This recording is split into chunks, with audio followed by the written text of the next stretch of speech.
Attend किया करो ताकि कौम का पैसा जाया ना हो। ये सारे फैसले हम ऑलरेडी कर चुके थे। गाड़ियों पर हमारा बैन है। कोई भी किसी भी पार्लियामेंटेरियन के लिए या ब्यूरोक्रेट के लिए हमने कोई नई गाड़ी नहीं खरीदी। बाहर मुल्क के ट्रेवल पर बैन है। जब इंतहाई ज्यादा जरूरत होती है और हमें लगता है कि जाना चाहिए तो कैबिनेट से अप्रूवल ली जाती है, उसके बाद ही कोई जा सकता है। एक तरफ हम पाकिस्तान तहरीक इंसाफ और पाकिस्तान तहरीक इंसाफ की हुकूमत मुसलसल अपनी कौम का सोच रही है, पाकिस्तान का सोच रही है।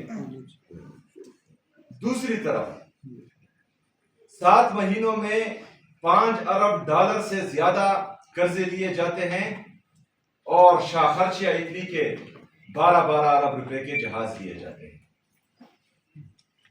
एक तरफ $5 अरब कर्जा लिया जाता है, फिर उसी कर्जे से 2 पायलट हायर किए जाते हैं जिसकी तनख्वाह $70,000 से ज्यादा होती है और उसको उन्हीं कर्जे की ढाल में से तनख्वाही दिए जाते हैं। इन्होंने अपनी शाह खर्चिया कम नहीं करना, इन्होंने कौम को एतमाद में नहीं लेना। इनके पास कोई विजन ही नहीं है, इनका कोई मंशूर ही नहीं है, ना फिक्र भी नहीं है, ना पाकिस्तान की ना पाकिस्तानी कौम की, क्योंकि इनको पता है कि 17 सीटों से हमारी हुकूमत आ जानी है।